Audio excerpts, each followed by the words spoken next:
ওকে, আমাদের week 3 class আজকে, week 3 lesson 5 and lesson 6 দুটো ক্লাস আজকে।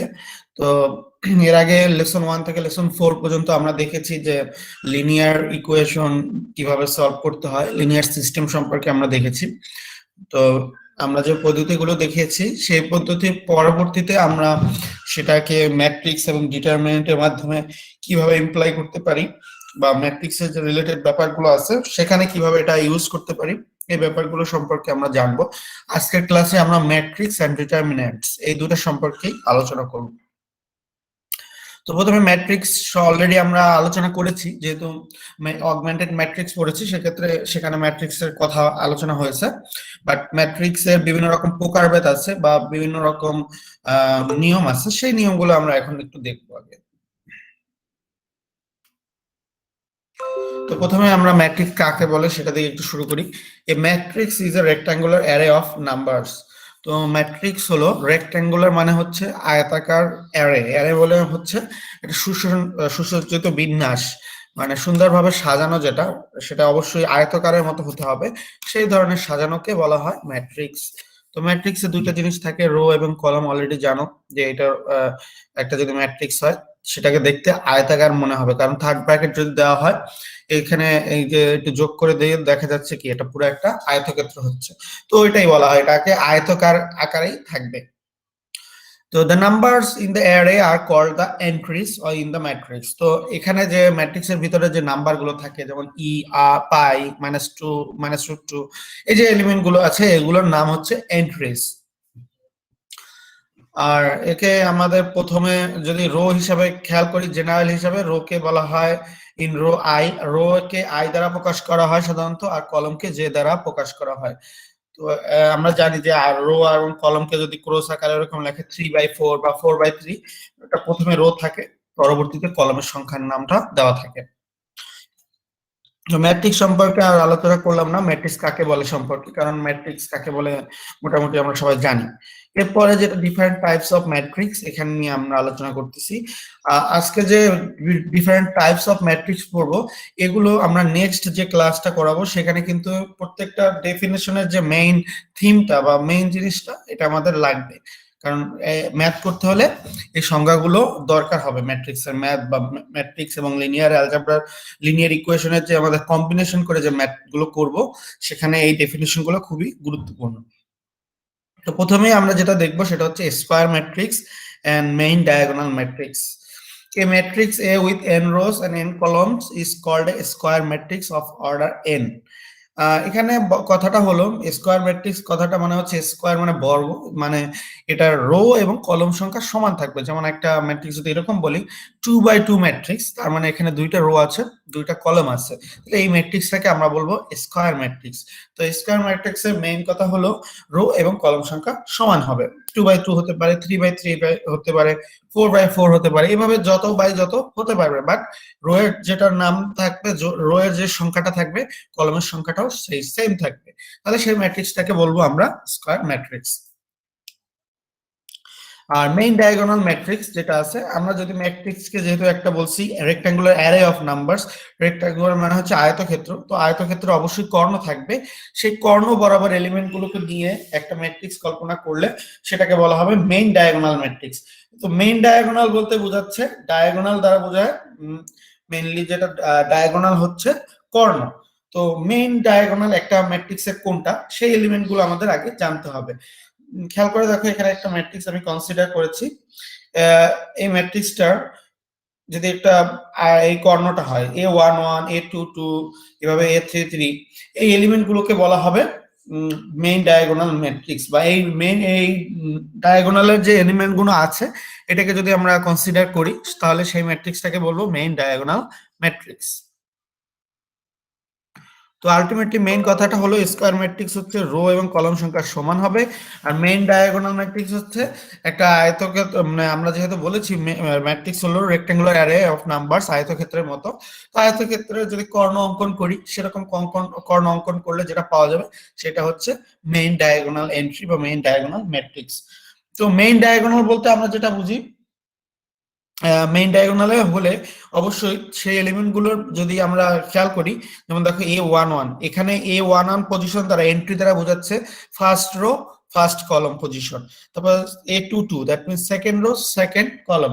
এইভাবে এলিমেন্ট গুলোকে আমরা বলবো যে মেইন ডায়াগোনাল এলিমেন্ট। তার রো, তার যে রো নাম্বার এবং কলমের যে নাম্বারটা থাকবে এটা সেম থাকবে। এই ধরনের এলিমেন্ট গুলোকে বলা হয় মেইন ডায়াগোনাল এলিমেন্ট বা এন্ট্রি। তো এরপরে আমরা দেখবো form of a linear matrix, form of a linear system. আমরা এটা অলরেডি দেখেছি যে অগমেন্টেড ম্যাট্রিক্স কিভাবে আসলো। অগমেন্টেড ম্যাট্রিক্সটা ছিল লিনিয়ার সিস্টেমের একটা ম্যাট্রিক্স ফর্ম। তো আমরা ওইটা কিভাবে আসছে সেটা এইখানে একটু ব্যাখ্যা করেছে। তো এটা তোমরা মানে মনে করো যে এটা একটা লিনিয়ার সিস্টেম দেওয়া আছে, এখানে n আননোন আছে আর m সংখ্যক ইকুয়েশন আছে, এটা আমরা আগেও দেখেছি। তো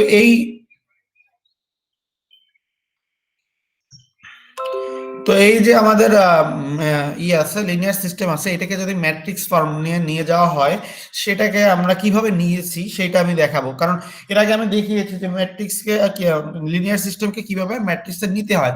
তো সেক্ষেত্রে আমরা বলেছিলাম যে আমাদের যে কনস্ট্যান্ট গুলো যেগুলো আছে শুধু সেগুলো নিয়েছি আর বাকি ভেরিয়েবল গুলো কিন্তু বাদ দিয়েছি। তো কেন সেটা বাদ দিলাম, বা তারপর আমাদের সেখানে সমান সমানের পরে যে কনস্ট্যান্ট গুলো ছিল সেগুলো অ্যাড করেছি, সেই যে প্রসেসটা আছে সেটা এখানে একটু ব্যাখ্যা করা হয়েছে। তো যেহেতু আমাদের বলা হয় যে লিনিয়ার সিস্টেমকে আমরা ম্যাট্রিক্স ফর্মে নিয়ে যাব, তো প্রথমে আমার মনে রাখতে হবে যে আমাদের লিনিয়ার যে সিস্টেমটা আছে এটা হবে ম্যাট্রিক্স। তো সেই জন্য উভয় পক্ষে এখানে লেফট হ্যান্ড সাইডে এই ইকুয়েশন গুলো আছে, রাইট হ্যান্ড সাইডে এই ইকুয়েশন গুলো আছে। তো এর উপর একটা থার্ড ব্র্যাকেট নিয়ে এটাকে একটা ম্যাট্রিক্স হিসাবে কল্পনা করতে পারি। তো এই পুরোটার উপরে একটা আমরা ম্যাট্রিক্স সাইন দিলাম, এখানেও একটা ম্যাট্রিক্স সাইন দিলাম। তো এখন এটাকে ম্যাট্রিক্সে কনভার্ট করা হয়ে গেল। তো এই ম্যাট্রিক্সের যে এরপরে যেটা করা আছে, তো এই প্রসেসটাই হলো আমাদের মেইনলি করা হয়েছে। এখানে দেখো কোএফিসিয়েন্ট ম্যাট্রিক্স একটা জিনিস আছে, variable matrix and constant matrix, তিনটা ম্যাট্রিক্সের জিনিসটা আমাদের জানতে হবে। প্রথম হচ্ছে এই যে লেখা হয়েছে এটা হচ্ছে কোএফিসিয়েন্ট ম্যাট্রিক্স। কোএফিসিয়েন্ট ম্যাট্রিক্স সেটাকেই বলা হয় এই যে ইকুয়েশনের সাথে যে আমাদের যে এটা আছে ভেরিয়েবল আছে, ভেরিয়েবলের সাথে যে এলিমেন্ট গুলো আছে শুধু সেইগুলো নিয়ে যে ম্যাট্রিক্স সেটাকে বলা হচ্ছে কোএফিসিয়েন্ট ম্যাট্রিক্স। তো শুধু ভেরিয়েবল নিয়ে যে ম্যাট্রিক্স, সরি ভেরিয়েবলের কনস্ট্যান্ট নিয়ে যে ম্যাট্রিক্সটা হয়েছে সেটা হচ্ছে আমাদের কোএফিসিয়েন্ট ম্যাট্রিক্স। এইটা হচ্ছে কোএফিসিয়েন্ট ম্যাট্রিক্স। তারপরে ইকুয়েশনের যে আমাদের ভেরিয়েবল গুলো আছে সেগুলো নিয়ে যে ইকুয়েশন যে ম্যাট্রিক্সটা সেটাকে বলা হচ্ছে ভেরিয়েবল ম্যাট্রিক্স, এই যে x1 x2 dot dot xn। তো দেখা যায় কি এই কোএফিসিয়েন্ট ম্যাট্রিক্স আর এই যে আমাদের ভেরিয়েবল ম্যাট্রিক্স আছে এটা যদি গুণ করে দাও তাহলে এই এলিমেন্ট গুলোই আমরা পাবো। গুণ করার নিয়ম জানা আছে যে প্রথমে এগুলা দিয়ে গুণ করে এটার সাথে গুণ করে যোগ করতে হয়, এরকম এটা দিকে এটা এভাবে করে ম্যাট্রিক্সের যে গুণের নিয়ম আছে সেটা আমরা করলে ইমপ্লাই করলে আমরা এই এলিমেন্ট গুলোই ফিরে পাবো আবার। তো সেটাকে এইভাবে রাখা হয়েছে লেফট হ্যান্ড সাইডে, আর রাইট হ্যান্ড সাইডে যেটা আছে কনস্ট্যান্ট ম্যাট্রিক্স সেটাকে ঠিক রাখা হয়েছে। তো এর পরের যে কাজটা করা হয়েছে, তো এখানে আমরা তিনটা জিনিস দেখলাম। প্রথম যেটা পেলাম সেটা হচ্ছে কোএফিসিয়েন্ট ম্যাট্রিক্স, পরেরটা ভেরিয়েবল ম্যাট্রিক্স, পরেরটা হচ্ছে কনস্ট্যান্ট ম্যাট্রিক্স। তো এবার যে কাজটা করব, কনস্ট্যান্ট যেটা আছে সরি কনস্ট্যান্টটাকে আমরা এই পাশে নিয়ে আসব, আর এই x1 x2 যেটা আছে ওইটাকে ওই পাশে নিয়ে যাব কনভার্ট করে। এবং সেক্ষেত্রে এটার যে নিয়মটা সেটাকে বলা হচ্ছে আমাদের অগমেন্টেশন, যে এই যে এ বাই বি দেওয়া হয়েছে তার মানে বিটাকে এখানে ইনক্লুড করে নেওয়া হয়েছে। আমরা যখন অগমেন্টেড ম্যাট্রিক্স করেছিলাম তখন কিন্তু ওই কাজটাই করেছিলাম যে কোএফিসিয়েন্ট ম্যাট্রিক্স এর সাথে কনস্ট্যান্ট ম্যাট্রিক্সকে অগমেন্ট করা হয়েছে। অগমেন্ট মানে হচ্ছে সংযুক্তি করা হয়েছে। তো সেই জন্য আমরা যেটাকে বলছিলাম অগমেন্টেড ম্যাট্রিক্স, যেখানে কোএফিসিয়েন্ট ম্যাট্রিক্স এবং কনস্ট্যান্ট যে ম্যাট্রিক্সটা আছে দুইটা একসাথে করে লেখা হয়েছে। তো এভাবে করে আমরা অগমেন্টেড ম্যাট্রিক্সটা নিয়ে আসছিলাম। তো এটুকু বুঝতে সমস্যা থাকলে বলো। স্যার কেউ একজন ওয়েট করতেছে স্যার, একটু অ্যাকসেপ্ট করতেন যদি। এখানে তো দেখতে পাচ্ছি না, আবার তাকে রিকোয়েস্ট দিতে বলো, যেহেতু হয়তো অনেক সময় হয়ে যায়।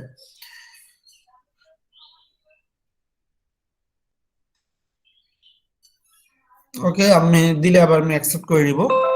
আচ্ছা, তো অগমেন্টেড ম্যাট্রিক্সটা কিভাবে গঠিত হলো সেটাকে আমি বললাম। তো অগমেন্টেড ম্যাট্রিক্সটা আসলে এভাবে আমাদের ছিল একটা লিনিয়ার সিস্টেম, সেখান থেকে আস্তে আস্তে কনভার্ট হয়ে আমাদের অগমেন্টেশন ফরম্যাটে চলে আসলো।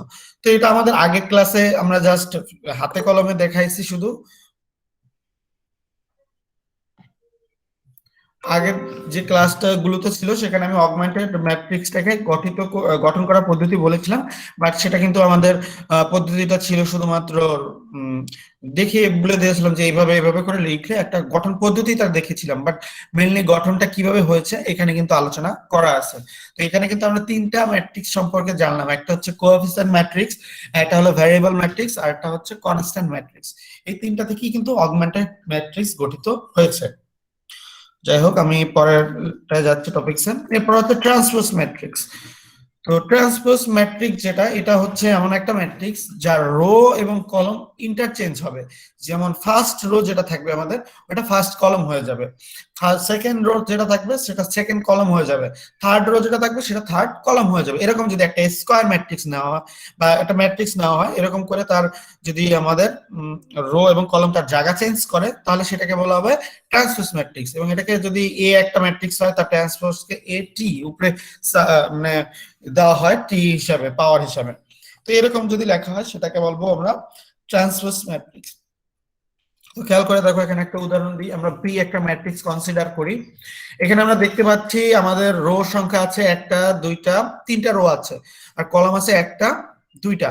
তো 3/2 একটা ম্যাট্রিক্স আছে। তো এটা ট্রান্সপোজ করলে তাহলে কি হয়ে যাবে? আমি বলেছি রো জায়গা, রো এর যে সংখ্যা থাকবে সেটা হবে কলমের সংখ্যা, আর কলম যেটা থাকবে সেটা হবে রো এর সংখ্যা। তার মানে তিনটা চেঞ্জ করবে জায়গাটা। তো এখানে যেহেতু 3/2 ম্যাট্রিক্স আছে, যখন এটাকে ট্রান্সপোজ করা হয়ে যাবে তখন এটা 2/3 ম্যাট্রিক্স হয়ে যাবে। তো বলেছি ফার্স্ট রো ফার্স্ট কলম হয়ে যাবে। ফার্স্ট রো আছে এখানে বি ম্যাট্রিক্স এর জন্য 2 আর 3। তো ফার্স্ট কলমে যে দেখো এটা হয়ে গেছে 2 3, ফার্স্ট কলম হয়ে গেছে যখন ট্রান্সপোজ করেছি। তারপরে ছিল 1 4, এটা ছিল সেকেন্ড রো, এটা চেঞ্জ হয়ে 1 4 সেকেন্ড কলমে চলে আসছে। 5 6 থার্ড রো, চেঞ্জ হয়ে 5 6 থার্ড কলমে চলে আসছে। তো এইভাবে করে যে কোনো ম্যাট্রিক্সকে ট্রান্সপোজ করা যায়। ট্রান্সপোজ হলো রো কলম হয়ে যাবে, কলম রো হয়ে যাবে, এটুকু মনে রাখতে হবে। যেহেতু আমি বলেছি এই যে সংজ্ঞাগুলো পড়তেছি এটা কিন্তু ম্যাথে ইমপ্লাই করব আমি আজকে ক্লাসের শেষে, এটা ম্যাথ দেখবো। সো এটা আমাদের মনে রাখতে হবে। আর তোমাদের অ্যাসাইনমেন্ট, আজকে আমরা নতুন একটা অ্যাসাইনমেন্ট দেবো, যেহেতু 14 তারিখ পর্যন্ত অলরেডি বন্ধ আছে। সো আমরা অ্যাসাইনমেন্ট দিব। অ্যাসাইনমেন্ট অনুসারে যদি দেখা যায় যে এরপরে বন্ধ আরো এক্সটেন্ড করে, তার মানে তো তখন আর আমাদের মিড টার্ম পরীক্ষা অনলাইনেই দিতে হবে।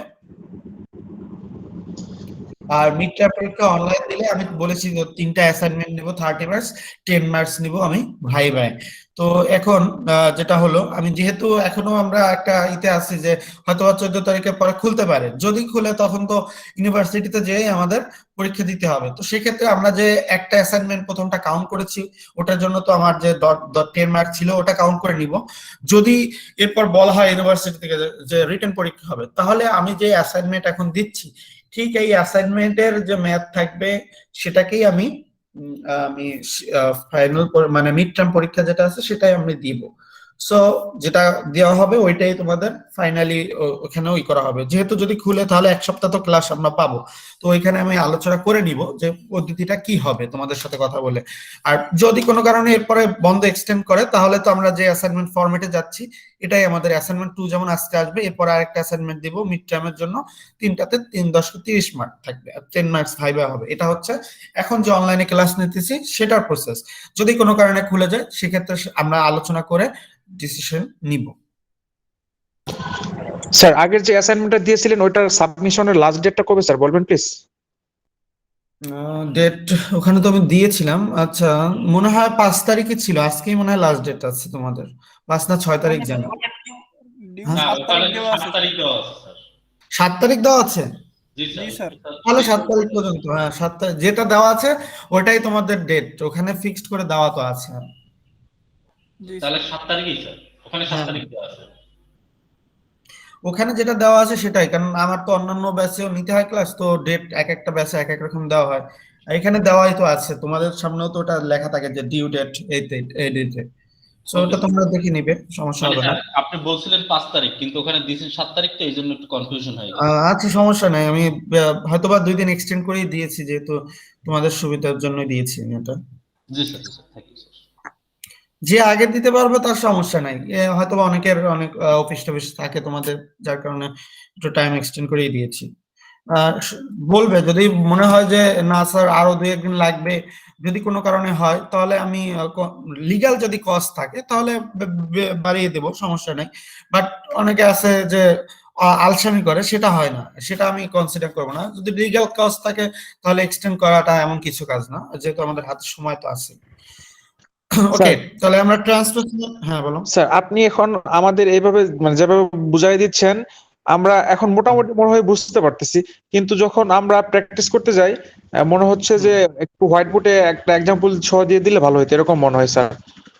আমি তো তোমাদের যে ম্যাথ গুলো করাচ্ছি তার রিটেন যে ম্যাথ, সেটা কিন্তু আমি তোমাদের ভিডিও দিচ্ছি। আমি যেটা এটা এই সাবজেক্টের মিড টার্ম পর্যন্ত একটু রিটেন মানে ক্যালকুলেশনের ব্যাপার আছে, প্রত্যেকটা লেসনেরই আমি 2টা করে ভিডিও তোমাদের দিচ্ছি। একটা হচ্ছে আমার হাতে কলমে করা, আর একটা তোমাদের ক্লাসে যেটা নিচ্ছি সেটা। তোমরা হাতে কলমের ওই ভিডিওটা দেখলে ইজিলি ক্লিয়ার হয়ে যাবে। হোয়াইট বোর্ড মানে এখানে ম্যাথের ক্ষেত্রে যে এই হোয়াইট বোর্ড এখানে দেওয়া আছে আসলে ওইভাবে তো মানে হচ্ছে না। আমি তোমাদের খাতা কলমে করে তো একটা দেখিয়েছি, সেটা তোমরা ফলো করো। আর আমি আজকে ক্লাসে যেটা নিচ্ছি সেটার ভিডিও আমি মানে এইটার সাথে সাথে যে হাতে কলমে ভিডিওটা আছে সেটাও আমি দিয়ে দেবো। ঠিক আছে স্যার, আমরা দেখতেছি sir. Okay, trace of A matrix. Trace বলতে এমন একটা জিনিস বোঝাচ্ছে এদের যে মেইন ডায়াগোনাল বরাবর যা এন্ট্রি গুলো আছে সেগুলোর যোগফল হবে ট্রেস। তো মেইন ডায়াগোনাল কাকে বলে আমরা দেখেছি। মেইন ডায়াগোনাল হচ্ছে এই একটা ম্যাট্রিক্স হলে এর যে A11 A22 A33 এই পজিশনে যে ম্যাট্রিক্স এলিমেন্ট গুলো আছে, এন্ট্রি গুলো আছে, সেটাকে বলবো আমরা মেইন ডায়াগোনাল এলিমেন্ট। তো এই এলিমেন্ট গুলোকে যোগফল করলে যেটা পাবো সেটাকে বলা হয় ট্রেস অফ এ ম্যাট্রিক্স। তো এখানে ট্রেস করলে একটা বলতে হবে if A is a square matrix. Trace হতে হলে একটা কন্ডিশন হচ্ছে এটার স্কয়ার ম্যাট্রিক্স হতে হবে। সব ক্ষেত্রে কিন্তু স্কয়ার ম্যাট্রিক্স হতে হয় না, বেশ কিছু ক্ষেত্রে স্কয়ার ম্যাট্রিক্স হতে হয়। যেমন এর আগে যেটা বললাম আমরা ট্রান্সপোজের ক্ষেত্রে কিন্তু আমরা বলি না যে স্কয়ার ম্যাট্রিক্স, এ ম্যাট্রিক্স হলে অন্য একটা ম্যাট্রিক্স এ হলে, কিন্তু ট্রেস হতে হলে অবশ্যই সেই ম্যাট্রিক্সটাকে আমাদের মানে হতে হবে, কি বলে আমরা স্কয়ার ম্যাট্রিক্স হতে হবে। তো এভাবে করে যোগফল করে ট্রেস বের করতে পারি। এখানে করে দেওয়া আছে যে টিআর অফ এ বলা হয়েছে A11 plus A122 plus A33, বা এখানে যদি অন্য একটা বি ম্যাট্রিক্স কনসিডার করা হয়েছে, এটা একটা 4x4 ম্যাট্রিক্স।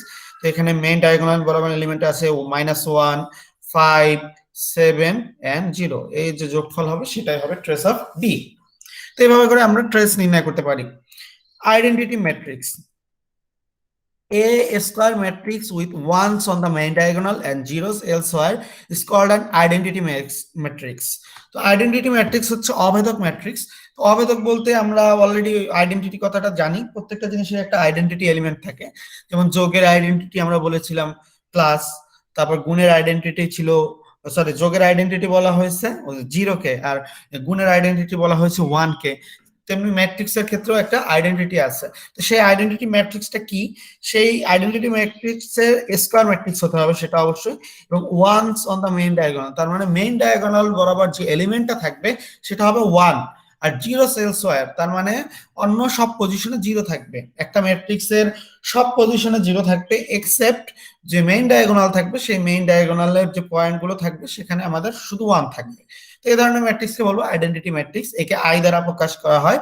তো আই এর বিভিন্ন রকম নামকরণ আছে, যেমন I1 যদি লেখা হয় আই সাফিক্স দিয়ে যদি 1 লেখা হয় সেটা বোঝাচ্ছে এটা 1/1 ম্যাট্রিক্স, যেমন এটা হচ্ছে I1 এর মান। I2 মানে হচ্ছে একটা 2/2 ম্যাট্রিক্স, তো সেটা হচ্ছে এই সেকেন্ডটা। যেমন এখানে দেখো মেইন ডায়াগোনাল বরাবর 1 আর 1 আছে, আর বাকি যত পজিশন আছে এখানে 0 আছে। এই যে পরেরটা হচ্ছে 3/3 ম্যাট্রিক্স, এটা হচ্ছে I3, দেখো মেইন ডায়াগোনাল বরাবর 1 1 1 আছে, বাকি সব পজিশনে 0 আছে। পরেরটা হচ্ছে I4, এখানে চারটা মেইন ডায়াগোনাল বরাবর যে চারটা এলিমেন্ট আছে একটা 1 আছে, বাকি সব জায়গায় 0 আছে। এরকম করে I5 I6 এখানে যত ইচ্ছা নেওয়া যাবে, বাট মেইন কথা হলো যে যত থাকবে আই এর সাফিক্স যত থাকবে তত বাই তত একটা ম্যাট্রিক্স হবে, এবং শুধু মেইন ডায়াগোনালে 1 থাকবে, বাকি সব পজিশনে 0 থাকবে। তো এটা সম্পর্কে কোনো কোশ্চেন আছে কিনা?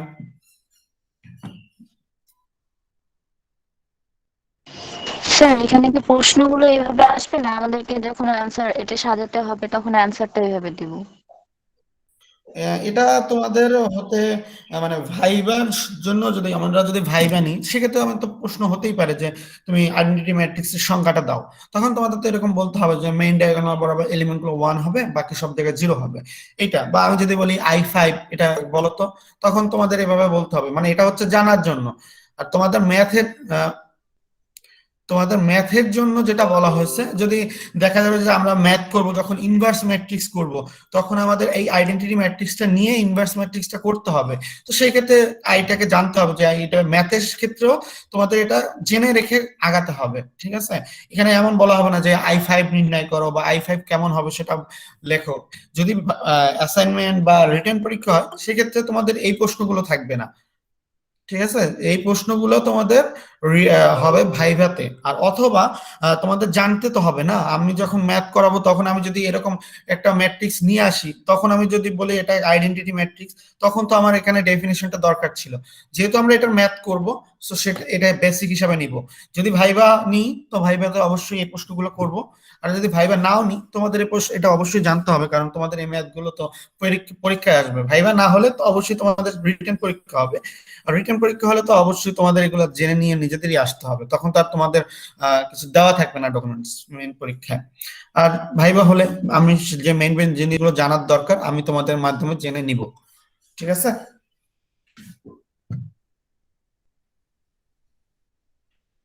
ওকে, আমরা এর পরেরটা যাচ্ছি, ইনভার্টিবল ম্যাট্রিক্স।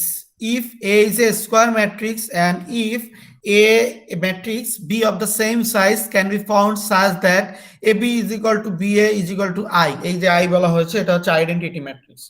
তো a যদি একটা স্কোয়ার ম্যাট্রিক্স হয় এবং b যদি এরকম একটা ম্যাট্রিক্স পাওয়া যায় যেটার কন্ডিশনটা এরকম হলো a into b is equal two b into a is equal to যদি I হয়, তার মানে a আর b যদি গুণ করি অথবা b এবং a যদি ম্যাট্রিক্স দুটো গুণ করি, তাহলে যে মানটা বা যে নতুন ম্যাট্রিক্সটা পাওয়া যাবে সেটা হবে একটা আইডেন্টিটি ম্যাট্রিক্স।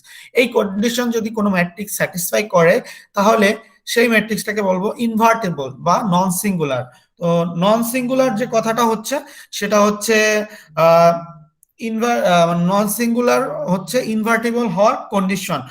আর এরকম যদি একটা ম্যাট্রিক্স পাওয়া যায় তাহলে সেই ম্যাট্রিক্সটাকে বলবো আমরা ইনভার্স অফ দ্য ম্যাট্রিক্স। তার মানে এখানে B is called an inverse of A. তো A B is equal to B is equal to যদি আই বানানো যায় তাহলে আমরা বলবো বি কে বলবো এর ইনভার্স ম্যাট্রিক্স এবং এর যে condition A B is equal to B A is equal to I. আর একটা জিনিস খেয়াল রেখো যে এ বি মানে গুণফল ম্যাট্রিক্সের ক্ষেত্রে এমন না যে আমরা যেমন স্বাভাবিক নিয়মে করি 2 ইন্টু 3 ইজ ইকুয়াল টু 6 অথবা 3 ইন্টু 2 করলেও 6 আসে, ম্যাট্রিক্সের কিন্তু সেরকম হবে না। এ বি যদি গুণ করি সেটার যে মান আসতে পারে সেটার সাথে বি এ যদি গুণ করা হয় একই মান নাও আসতে পারে, হতেই পারে। বাট যদি এরকম মিলে যায় উভয় ক্ষেত্রে যদি এরকম একটা আইডেন্টিটি ম্যাট্রিক্স পাওয়া যায় তাহলে আমরা বলবো যে এই ম্যাট্রিক্সটা ইনভার্টেবল এবং এর ইনভার্স ম্যাট্রিক্সটা হচ্ছে বি। তো যদি if no such matrix B can be found then A is said to be singular. তো একটা ম্যাট্রিক্সের যদি ইনভার্স ম্যাট্রিক্স না পাওয়া যায় তাহলে সেই ম্যাট্রিক্সটাকে বলা হয় সিঙ্গুলার। একটা ম্যাট্রিক্সের যদি ইনভার্স ম্যাট্রিক্স পাওয়া যায় তাহলে সেই ম্যাট্রিক্সটাকে বলা হবে ইনভার্টেবল অথবা নন সিঙ্গুলার।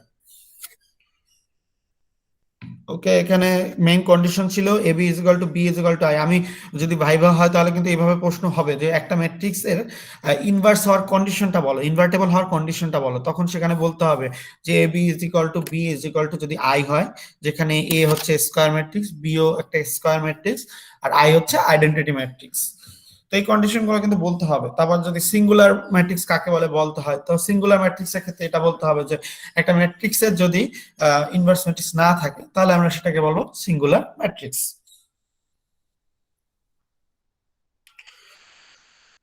এরপরে আছে আমাদের diagonal matrix. A square matrix in which all the entries of the main diagonal are 0 is called a diagonal matrix. তো এখানে যে ডায়াগোনাল ম্যাট্রিক্স আর আইডেন্টিটি ম্যাট্রিক্স এর সাথে অনেকটাই মিল আছে, কারণ এখানে বলা হয়েছে অফ দ্য মেইন ডায়াগোনালস আর 0। তার মানে ওখানেও কিন্তু ছিল মেইন ডায়াগোনাল বরাবর 1 থাকবে, বাকি সব এলিমেন্ট 0 থাকবে। তো কিন্তু ওখানে মেইন ডায়াগোনালের এলিমেন্টের কথা ফিক্সড করে বলে দেওয়া ছিল যে 1 থাকবে, কিন্তু এখানে কিন্তু বলে দেওয়া নাই যে মেইন ডায়াগোনালে শুধু 1 থাকবে। মেইন ডায়াগোনালে 1 ব্যতীত অন্য কিছু থাকতে পারে, কিন্তু বাকি এন্ট্রি গুলো আমাদের 0 হবে, এটুকু শিওর। তো মেইন ডায়াগোনালে যদি 1 থাকে সেটাও আমাদের ডায়াগোনাল ম্যাট্রিক্স হিসাবে আমরা কনসিডার করতে পারবো, কারণ মেইন ডায়াগোনালে শুধু 0 থাকবে না, বাকি সবগুলোতে 0 থাকবে। তো মেইন ডায়াগোনাল ম্যাট্রিক্স ডায়াগোনাল ম্যাট্রিক্সকে আমরা আইডেন্টিটি ম্যাট্রিক্স হতে পারে, মানে identity matrix is one kind off diagonal matrix, but all diagonal matrix are not identity matrix. যেমন এইখানে খেয়াল করো, এই যে পরবর্তী ম্যাট্রিক্সটা বলা হয়েছে, এখানে 6 -4 0 8 আছে। এই এলিমেন্ট গুলোতে কিন্তু পুরো ডায়াগোনাল বরাবর সবগুলো এলিমেন্ট 0 নাই বা অন্য কিছু আছে, মেইন ডায়াগোনালের ব্যতীত সবগুলো 0 আছে। তো এইটাকে আমরা বলবো ডায়াগোনাল ম্যাট্রিক্স। এবং ডায়াগোনাল ম্যাট্রিক্স এর ক্ষেত্রে মেইন ডায়াগোনাল বরাবরও তো 0 হইতে পারবে, এটাও কন্ডিশন নাই, কারণ বলছে তো মেইন ডায়াগোনাল ব্যতীত সব এলিমেন্ট 0 হবে। মেইন ডায়াগোনাল কি হবে সেটা কিন্তু বলে দেওয়া নাই, এটা চাইলে 1 1 হতে পারে, 0 0 হতে পারে, বা অন্য কোনো সংখ্যা আরবিট্রারি হতে পারে। এরকম করলে আমরা সেটাকে বলবো ডায়াগোনাল ম্যাট্রিক্স। এরপরে আছে ট্রায়াঙ্গুলার ম্যাট্রিক্স। ট্রায়াঙ্গুলার ম্যাট্রিক্স এর ক্ষেত্রে দুইটা জিনিস আছে, একটা হচ্ছে লোয়ার ট্রায়াঙ্গুলার আর একটা হচ্ছে upper triangular matrix. Lower triangular matrix এর সাথে কন্ডিশনটা হচ্ছে এটা অবশ্যই স্কয়ার ম্যাট্রিক্স হতে হবে। এখানে লোয়ার ট্রায়াঙ্গুলারের ক্ষেত্রে বলা হয়েছে all the entries above the main diagonal are 0। তার মানে মেইন ডায়াগোনাল যেটা আছে, এই যে মেইন ডায়াগোনাল বরাবর যে এলিমেন্ট গুলো আছে তার অ্যাবভ মানে উপরে, তার উপরে যে এলিমেন্ট গুলো থাকবে সেগুলো 0 থাকবে, নিচের এলিমেন্ট 0 কিনা অন্য কিছু থাকলে সমস্যা নাই। কিন্তু মেইন ডায়াগোনালের উপরে যে এলিমেন্ট গুলো আছে সেগুলো যদি 0 হয় তাহলে সেই ম্যাট্রিক্সটাকে বলবো আমরা লোয়ার ট্রায়াঙ্গুলার ম্যাট্রিক্স। সিমিলারলি আপার ট্রায়াঙ্গুলার ম্যাট্রিক্স এর ক্ষেত্রে মেইন ডায়াগোনালের নিচের যে এলিমেন্ট গুলো আছে সেগুলো হবে আমাদের 0, উপরের এলিমেন্ট গুলো যা ইচ্ছা হতে পারবে। তো দুইটা জিনিস, লোয়ার ট্রায়াঙ্গুলার ক্ষেত্রে মেইন ডায়াগোনালের উপরের 0, আপার ট্রায়াঙ্গুলার ক্ষেত্রে মেইন ডায়াগোনালের নিচের 0। এটা হলো আর lower triangular and upper triangular matrix. আর ট্রায়াঙ্গুলার ম্যাট্রিক্স ওইটাকেই বলা হবে আইদার লোয়ার হোক আর অথবা কি বলে আপার হোক, যে কোনো একটা হলেই হবে। যদি এরকম হয় এই matrix that is either upper triangular or lower triangular is called triangular matrix. তো এখানে বেশ কিছু কিন্তু আমাদের ম্যাট্রিক্সের প্রকারভেদ ছিল, এবং এই প্রকারভেদের মধ্যে বেশিরভাগ জিনিসই আমরা ম্যাথে ব্যবহার করব, এরপরে যে ম্যাথগুলো করব। তো সেখানে যদি ব্যবহার করতে হয় অবশ্যই এই কন্ডিশনগুলো কিন্তু জেনে নিতে হবে। সো এটা আমাদের প্রথম লেসন আজকে ম্যাট্রিক্সের। আমাদের মেইনলি এখানে বিভিন্ন ধরনের ম্যাট্রিক্সের ব্যাপারটা দেখালাম, যে প্রথমে স্কয়ার ম্যাট্রিক্স কাকে বলে বললাম, তারপর মেইন ডায়াগোনাল কাকে বলে দেখাইছি। তো একটা ম্যাট্রিক্সকে আমরা যদি ট্রান্সপোজ করি তাহলে কি হবে, ট্রেস করলে কি হবে সেটা বলা হয়েছে। তারপর আমরা ইনভার্স হওয়ার কন্ডিশনটা কিভাবে অ্যাপ্লাই করব সেটা আমরা বলেছি। তারপর ট্রায়াঙ্গুলার ম্যাট্রিক্স কাকে বলে দেখাইছি, ম্যাট্রিক্সকে আমরা অগমেন্টেড ম্যাট্রিক্স এর ফর্মে কিভাবে নিয়েছি সেটাও আমরা আলোচনা করেছি। ডায়াগোনাল ম্যাট্রিক্স বলেছি। আইডেন্টিটি ম্যাট্রিক্স খুবই ইম্পর্টেন্ট জিনিস। আইডেন্টিটি ম্যাট্রিক্স এর সংজ্ঞাটা আমাদের বিভিন্ন কাজে লাগবে, যে I1 I2 I3 এগুলো আমরা কিভাবে আমরা লিখবো, বা কিভাবে যদি বলা থাকে যে I1 I2 যদি বলে দেওয়া হয় I2 is equal two what, তাহলে তোমাদের বলতে হবে মানে এটা একটা আইকে দিতে হবে যে এটা একটা 2/2 ম্যাট্রিক্স হবে। তো এইভাবে করে নিজেদের জন্য জানার জন্য প্লাস ম্যাথে আমরা ব্যবহার করব, সেই জন্য আমরা এটা অনেকটা এই যে লেসন 5 যেটা ছিল এটা অনেকটা জ্ঞানের জন্য বা জানার জন্য লেসনটা ছিল। পরবর্তী লেসনটা আমরা এখন যেটা করব সেটা লেসন 6, সেখানে আমরা দেখব এগুলো। হ্যাঁ বলো স্যার, কেউ একজন ওয়েট করতেছে স্যার, আপনি অ্যাকসেপ্ট করবেন প্লিজ। ও আচ্ছা,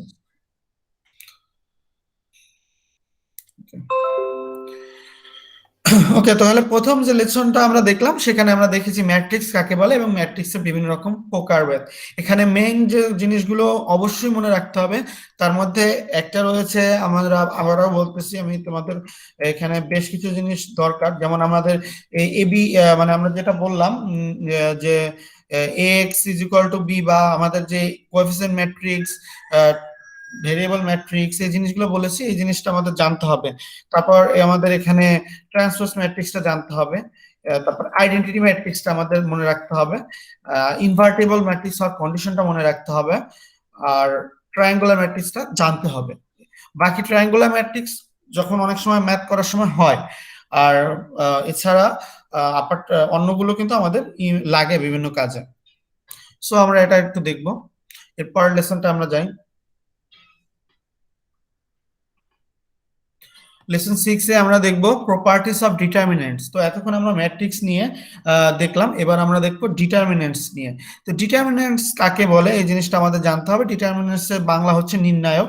আমি প্রথমে বলেছি যে ম্যাট্রিক্সকে থার্ড ব্র্যাকেট দিয়ে লেখা হয় অথবা ফার্স্ট ব্র্যাকেট দিয়েও লেখা যায়, আর নির্ণায়ক বা ডিটারমিনেন্টের যে সাইন সেটা হচ্ছে এই যে মডুলাস দিয়ে লেখা হয়। তো খেয়াল রাখতে হবে ডিটারমিনেন্টের যে সাইন মানে যে চিহ্নটা আর ম্যাট্রিক্সের যে চিহ্নটা এটা কিন্তু এক না। অনেকে দেখা যায় যে ম্যাট্রিক্সের ম্যাথ করতে করতে ডিটারমিনেন্টের সাইনটা দিয়ে যায়। এখানে কিন্তু একটা মেজর ভুল আছে, যে মেজর ভুলটা হলো ম্যাট্রিক্সের কোনো মান হয় না, কিন্তু ম্যাট্রিক্সের যখন মান নির্ণয় করতে হয় তখন তাকে ডিটারমিনেট করে বের করতে হয়। তো সেই হিসাবে আমাদের এটা মনে রাখতে হবে। আর ডিটারমিনেন্টস এর যে কন্ডিশনটা আছে এটা 2/2 ম্যাট্রিক্স হয়। এক্ষেত্রে যদি স্কয়ার ম্যাট্রিক্স হয়, 2/2 ম্যাট্রিক্স যদি হয় এরকম এ বি আর সিডি, তো এটা যদি ডিটারমিনেন্ট নির্ণয় করতে হয় তাহলে ডেট এ লেখা হয়, ডেট দ্বারা বোঝাচ্ছে ডিটারমিনেন্ট, এবং determinant is equal to a d minus b c. একটা 2/2 এরটা জানবো, এরপরে 3/3 4/4 করার জন্য যে প্রসেস গুলো আছে সেগুলো আস্তে আস্তে দেখবো। 2/2 ম্যাট্রিক্স এর জন্য যেটা করা হয় সেখানে যে এডি মাইনাস বিসি এটা কিভাবে আসছে, এই যে কোনাকুনি গুণ এ ইন্টু ডি গুণ, তারপর সূত্র মতে মাইনাস, তারপর বি ইন্টু সি গুণ, এরকম করে এডি মাইনাস বিসি আমাদের চলে আসছে একটা 2/2 ম্যাট্রিক্স এর জন্য। এটা তোমরা অলরেডি আগে দেখেছো যে এডি মাইনাস বিসি যেটা বলা হয়। এখানে এডি তো হবে না, যে কোনো কিছুই থাকতে পারে, যে কোনাকুনি গুণ করে মাঝখানে মাইনাস দিয়ে নির্ণয় করা হয় বা ডিটারমিনেন্ট নির্ণয় করা হয়। তো মেইন কথা হচ্ছে ডিটারমিনেন্ট হচ্ছে ম্যাট্রিক্স এর মান নির্ণয় করার পদ্ধতি, এবং ম্যাট্রিক্স এবং ডিটারমিনেন্টের যে সাইনটা আছে এটা এক না, একটা হচ্ছে ব্র্যাকেট আর একটা হচ্ছে মডুলাস সাইন। সো এটুকু মাথায় রাখতে হবে। সো আমরা ডিটারমিনেন্টের জানার আগে মানে করার আগে কোফ্যাক্টর এবং মাইনর এই দুটো জিনিস সম্পর্কে আমরা জানবো, মাইনরস এন্ড কোফ্যাক্টর। তো মাইনরস কাকে বলে? If A is a square matrix, A একটা স্কয়ার ম্যাট্রিক্স হবে, then the minor entry of A I J, A I দ্বারা বোঝাচ্ছে রো এবং জে দ্বারা কলাম, তো এন্ট্রি গুলো যেগুলো থাকবে সেইগুলোর যে আমাদের মাইনরস হবে। আমাদের আগে বলতেছি যে এন্ট্রি কাকে বলে। এন্ট্রি বা আমরা যেটা বলি যে ম্যাট্রিক্সের ভিতরে, আমি এন্ট্রি কথা বলেছিলাম যে ম্যাট্রিক্সের ভিতরে যে প্রত্যেকটা কনস্ট্যান্ট থাকে সেই কনস্ট্যান্ট গুলোকে বলা হচ্ছে এন্ট্রি। একটা 3/3 যদি ম্যাট্রিক্স হয় তাহলে 3 × 3 গুণ করলে আমরা পাবো 9, তার মানে তার 9টা এন্ট্রি থাকবে। এভাবে রো এবং কলামের সংখ্যা গুণ করলে যেটা পাবো সেই কয়টা এন্ট্রি থাকে একটা ম্যাট্রিক্সে, তো ওইটার কথাই বলা হয়েছে। তো denoted by M i j, তাহলে মাইনরস কে এম আই জে দ্বারা প্রকাশ করা হয়, এবং এটা মনে রাখতে হবে মাইনরস এবং কোফ্যাক্টর এটা কিন্তু এন্ট্রির জন্য হয়, ম্যাট্রিক্স এর জন্য না। এম এটা একটা হচ্ছে মাইনর কোএফিসিয়েন্ট আর একটা হচ্ছে কোফ্যাক্টর কোএফিসিয়েন্ট। তো দেখি এটাকে কিভাবে করা হয়। And is defined to be the determinant of the submatrix that remains after ith row and jth column are related from A.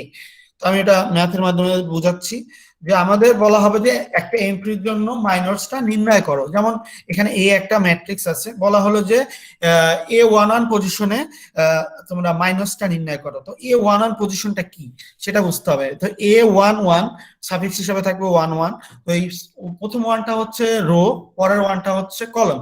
তো 11 মানে হচ্ছে প্রথম রো প্রথম কলম, তার মানে এই যে 3 পজিশনের মাইনাসটা নির্ণয় করতে বলা হয়েছে। যে the minor entry of A11 is M11, অবশ্যই বলা হয়েছে যে এ আই জে কে এম আই জে দ্বারা প্রকাশ করব। তো M11, তো M11 হলে এখানে বলছে the determinant of the submatrix that remains after the ith row and jth column are deleted from A। তো এখানে বলা হয়েছে যে আমরা নির্ণায়ক নির্ণয় করব ওই ম্যাট্রিক্সটার, যে সাবম্যাট্রিক্সটা পাবো সেখানে কিভাবে সাবম্যাট্রিক্সটা পাবো, যেখানে যে রো এবং কলম যে পজিশনে বের করতে বলা হয়েছে সেই দুইটাকে বাদ দিব। যেমন 1 1 1 দ্বারা বোঝাচ্ছে ফার্স্ট রো ফার্স্ট কলম, এই দুইটা বাদ, এর বাকি যে অংশ নিয়ে যে আমাদের ডিটারমিনেন্টটা থাকবে সেটা নির্ণয় করলে আমরা M11 এর মান পাবো। দেখো এখানে দিয়ে দেওয়াই হয়েছে যে M11, এখানে ফার্স্ট রোটা বাদ ফার্স্ট কলামটা বাদ, বাকি যে সাবম্যাট্রিক্সটা থাকে যে 5 6 4 8 এইটা হচ্ছে যে M11 এর মাইনর মানে মাইনর এলিমেন্ট অফ A11। তো এখানে গুণ করব 5 গুণ 8 40 - 24 = 16 পেয়েছি। তো এইভাবে করে আমরা মাইনর নির্ণয় করতে পারি। তো মাইনর নির্ণয়ের কারো কোনো কোশ্চেন আছে কিনা?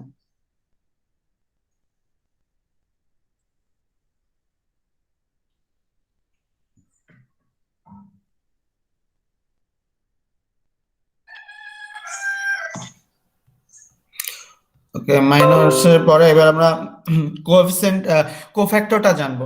কোফ্যাক্টরটা আর মাইনরটা হচ্ছে প্রায় একই জিনিস। কোফ্যাক্টরের ক্ষেত্রে একটা জিনিস থাকবে যে এখানে মানে কোফ্যাক্টরের জন্য আমাদের একটা প্লাস মাইনাসের ব্যাপারটা থাকবে, মাইনরের সাথে একটা প্লাস মাইনাসের পার্থক্য হবে। যেমন এটাকে সি আই জে দ্বারা প্রকাশ করা হয়। The number -1 to the power i plus j m I j is denoted by c I j is called the cofactor entry of a I j। তো এখানে -1 এর পাওয়ার i প্লাস জে, এখানে i হচ্ছে rho এবং j হচ্ছে column. তো -1 এর পাওয়ার যদি পাওয়ারটা খুবই ইম্পর্টেন্ট, যেমন -1 টু দি পাওয়ার 1 এটাকে করলে আমরা পাবো -1, কিন্তু -1 to the power 2 that means -1 whole square সেটা করলে আমরা পাবো কি +1। তো এখানে কিন্তু একটা মাইনাস আর প্লাস এর পার্থক্য যা আছে, যেমন বেজোরের ক্ষেত্রে -1 এর পাওয়ার যদি বেজোর হয় তাহলে আমরা অলওয়েজ -1 পাই, আর -1 এর পাওয়ার যদি জোর হয় তাহলে সেখানে আমরা +1 পাই। তার মানে কোনো কোনো ক্ষেত্রে আমরা এই যে রো এবং কলামের নাম্বার যে চেঞ্জ হচ্ছে, আই আর জে এর মান যে চেঞ্জ হচ্ছে, সেক্ষেত্রে কিন্তু আমরা দেখবো কি প্রতিটা পজিশনের জন্য নতুন নতুন আমরা মানে প্লাস মাইনাসের একটা পার্থক্য পাবো এম আই জে এর সাথে, মানে মাইনরের সাথে। তো ওইটা যদি নির্ণয় করি, দেখো the cofactor of A 1 position, এখানে 1 দ্বারা বোঝাচ্ছে ফার্স্ট রো ফার্স্ট কলাম পজিশনে।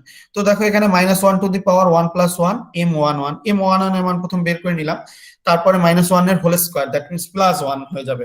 তো তখন m11 থাকবে, তার মানে c11 যে মানটা আসবে সেটা m11 এর মানের সাথেই সেম রইল।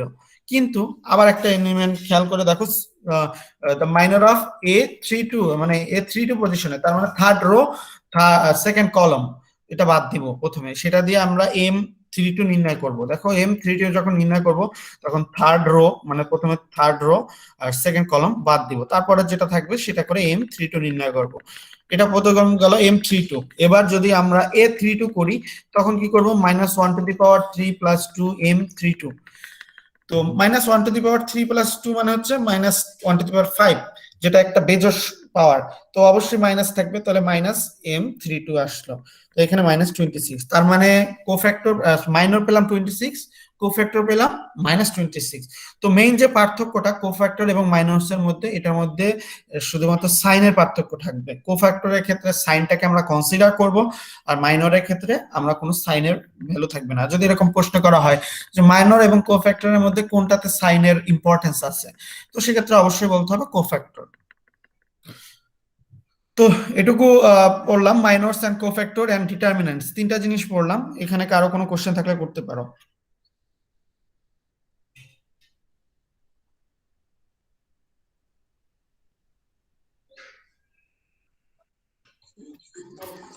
জি স্যার, কোফ্যাক্টর নির্ণয়ের ক্ষেত্রে আমরা c32 ইকুয়াল দিয়ে তারপর -i এর উপর যে পাওয়ার গুলো দেওয়া হয়েছে স্যার, সেই পাওয়ার গুলো কিভাবে দেওয়া হয়েছে স্যার একটু বুঝি নাই প্লিজ। পাওয়ার হচ্ছে এই যে এখানে যে সংখ্যাটা থাকবে সেটাই, যেমন এখানে 3 মানে হচ্ছে c32, তার মানে c3 মানে হচ্ছে এখানে রো এর সংখ্যা, আর 2 হচ্ছে কলমের পজিশন। তো ওইটাই লেখা হয়েছে এখানে, পাওয়ার লেখা হয়েছে 3 এখানে হচ্ছে রো এবং 2 হচ্ছে কলম, এটা যোগ করে দেওয়া হয়েছে, যোগ করলে যেটা হবে সেটাই নেওয়া হয়েছে। এখানে সংজ্ঞায় বলা আছে, এই যে দাঁড়াও সংজ্ঞাটা, এই যে -1 to the power i plus j is M i j, এখানে i যেটা থাকবে, যদি m11 নির্ণয় করতে বলে সেখানে i এর মান 1 j এর মান 1, যদি m12 থাকে তখন i এর মান 1 j এর মান 2, এভাবে করে নিয়ে নিতে হবে, যেটা দেওয়া থাকবে যে পজিশনে বের করতে হবে সেই পজিশনের জন্য সেটা নিতে হবে। জি স্যার, ওকে। আচ্ছা, তো এরপর কোফ্যাক্টর এক্সপ্যানশন। আচ্ছা, আমরা ডিটারমিনেন্ট নির্ণয় করা শিখতেছিলাম, তো এবার আমরা ডিটারমিনেন্ট 2/2 ম্যাট্রিক্স এটা অলরেডি শিখেছি, এবার 3/3 ম্যাট্রিক্সের জন্য ডিটারমিনেন্ট কিভাবে নির্ণয় করব সেটা শিখবো, এবং সেটার জন্য আমরা যে প্রসেসটা অ্যাপ্লাই করব সেটা হচ্ছে কোফ্যাক্টর এক্সপ্যানশন। তো আমরা অলরেডি কোফ্যাক্টর এক্সপ্যানশন শিখেছি, যে কিভাবে কোফ্যাক্টরকে এক্সপ্যান্স করতে হয় বা কোফ্যাক্টর নির্ণয় করতে হয়, এটা আমরা শিখেছি। সেই কোফ্যাক্টরটাকে আমরা কনসিডার করে, ফার্স্ট রো এর জন্য কনসিডার করে আমরা ডিটারমিনেন্ট নির্ণয় করতে পারি। তো সেই প্রসেসটা আমরা দেখব। তো তো এখানে প্রথমে বলা হয়েছে find the determinant of the matrix. এই একটা 3x3 ম্যাট্রিক্স দেওয়া আছে, তার ডিটারমিনেন্ট নির্ণয় করতে বলা হয়েছে, বলে দেওয়া আছে by cofactor expansion along the first row এর অ্যালং এ আমরা প্রথম রো এর যেটা থাকবে সেটা অ্যালং এ আমরা কোফ্যাক্টর এক্সপ্যানশন করে আমরা ডিটারমিনেন্ট নির্ণয় করব। তো এই ক্ষেত্রে প্রথম যেহেতু ম্যাট্রিক্স আছে সেটাকে ডিটারমিনেন্ট ফর্মে নিতে হবে, যে সাইন চেঞ্জ করা হয়েছে, এখানে থার্ড ব্র্যাকেট থেকে মডুলাস সাইন নিয়ে আসা হয়েছে। তো কোফ্যাক্টর এক্সপ্যানশনের জন্য যেটা ব্যাপারটা হচ্ছে এখানে ফার্স্ট রো এর অ্যালং এ করতে হবে। তো ফার্স্ট রো এর এন্ট্রি কি আছে, 3 1 and 0। 3 পজিশনটা হচ্ছে A11 পজিশন। আমি যদি চিন্তা করি তাহলে 1 এর পজিশন হচ্ছে A12 আর এখানে 0 পজিশন হচ্ছে A13। এই তিনটা পজিশন আমাদের আছে। তো এই ক্ষেত্রে নির্ণয় করার জন্য 3 প্রথমে নিলাম, এন্ট্রিটা লিখতে হয়, তার সাথে যোগ গুণ করতে হয় কোফ্যাক্টরের যে কোফ্যাক্টর এক্সপ্যানশন যেটা হবে ওই পজিশনে সেটা। তো 3 লিখলাম, এরপরে কোফ্যাক্টর এক্সপ্যানশন, তার মানে 3 পজিশন ছিল কোনটা, A11, ওই পজিশনের এক্সপ্যানশন কিভাবে করব সেটা আমাদের এখানে নিতে হবে। যেমন 3 লিখলাম, তার সাথে গুণ থাকবে -1 to the power 1 plus 1, that means -1 এর স্কয়ার, দ্যাট মিনস +1, যার কারণে এখানে কোনো সাইন দেওয়া হয় নাই, প্লাস যেহেতু রয়েছে আর -1টা এখানে লেখে নাই। আর তাহলে প্রথম রো প্রথম কলাম বাদ যাবে, এই প্রথম রো বাদ প্রথম কলাম বাদ, তাহলে থাকলো বাকি যে সাবম্যাট্রিক্স -4 3 4 -2, এটা লেখা হলো। তারপরে যে এন্ট্রিটা আছে সেটা হচ্ছে 1, এই 1 এর পজিশনটা হচ্ছে A12, তার মানে প্রথম রো সেকেন্ড কলাম। এই পজিশনের জন্য আমরা কোফ্যাক্টর নির্ণয় করব। তো A12 এর জন্য নির্ণয় করলে আমরা যেটা আসবে -1 to the power -1 to the power 1 plus 2, that means -1 to the power 3। এটা কিন্তু একটা বেজোড় পাওয়ার হলে আমি আগেও বলছি যে একটা মাইনাস দিতে হবে, তো সেই জন্য এই মাইনাসটা দেওয়া হয়েছে, এই যে মাইনাসটা আসছে সেটা দেওয়া হয়েছে, দিলাম। তার মানে আমার এখন বাদ যাবে A12 বের করতেছি, তার মানে ফার্স্ট রো সেকেন্ড কলাম বাদ যাবে। তো ফার্স্ট রো হচ্ছে এইটা, সেকেন্ড কলাম হচ্ছে এইটা, বাদ দিলে যে সাবম্যাট্রিক্স থাকে সেটা হচ্ছে -2 3 5 -2, এই যে -2 3 5 -2 নিয়ে আসা হলো। তো এটা নিয়ে আমরা A2 পজিশনে পেলাম। এর পরের পজিশনটা হচ্ছে 0 যে পজিশন আছে, 0 পজিশন হচ্ছে A13, তার মানে ফার্স্ট রো থার্ড কলাম বাদ দিব আমরা এই ক্ষেত্রে। তো প্রথমে আমার -1 to the power 1 plus 3 is equal two -1 to the power 4, that is a even number অথবা জোড় সংখ্যা বলা যাচ্ছে, জোড় পাওয়ার হলে আমাদের প্লাস থাকবে, এই যে প্লাস সেজন্য রয়েছে। এই মাইনাসটা কিন্তু শুধুমাত্র -1 টু দি পাওয়ার 1 প্লাস 2 এই পজিশনের জন্য হয়েছে, মানে -1 টু দি পাওয়ার 3 আসছে, বেজোড় আসছে, যার কারণে এখানে মাইনাস হয়েছে। কিন্তু এরপরে 1 প্লাস 3 যোগ করলে 4 আসছে, সেটার জন্য কিন্তু এই সাইনটা আমাদের প্লাস রয়েছে। তো কোফ্যাক্টরের জন্য কিন্তু এইভাবে সাইনের চেঞ্জ হয়, যে একটা মাইনাস একটা প্লাস। যেমন খেয়াল করে দেখো, প্রথমটা প্লাস ছিল, পরেরটা মাইনাস, আবার পরেরটা প্লাস হয়েছে, এইভাবে করে কিন্তু চেঞ্জ হয়েছে, মাইনাস প্লাস মাইনাস এরকম, অথবা প্লাস মাইনাস প্লাস এভাবে আসছে। তো এরপরে A13 পজিশনে বাইর করলাম, তাহলে প্রথম রো আর থার্ড কলাম বাদ দিলে থাকলো -2 -4 5 4, এই যে -2 -4 5 4। তো এরপরে আমরা ডিটারমিনেন্ট নির্ণয় করাতে জানি, যেমন -4 ইন্টু -2 গুণ করলে আসবে +8, তারপর সূত্র মতো মাইনাস, তারপর 12, তো এটা করলে আসবে -4। তো এভাবে করে নিলে যেটা অ্যান্সার আসবে সেটাই হবে আমাদের ডিটারমিনেন্ট। তো 2/2 এর ডিটারমিনেন্ট নির্ণয় করার পদ্ধতি আমি প্রথমে বলেছি, এবার 3/3 ডিটারমিনেন্ট নির্ণয় করার পদ্ধতিটা আমি বললাম, যেটাকে আমরা বলতেছি cofactor expansion along the first rho. তো এখানে কারো প্রশ্ন আছে কিনা?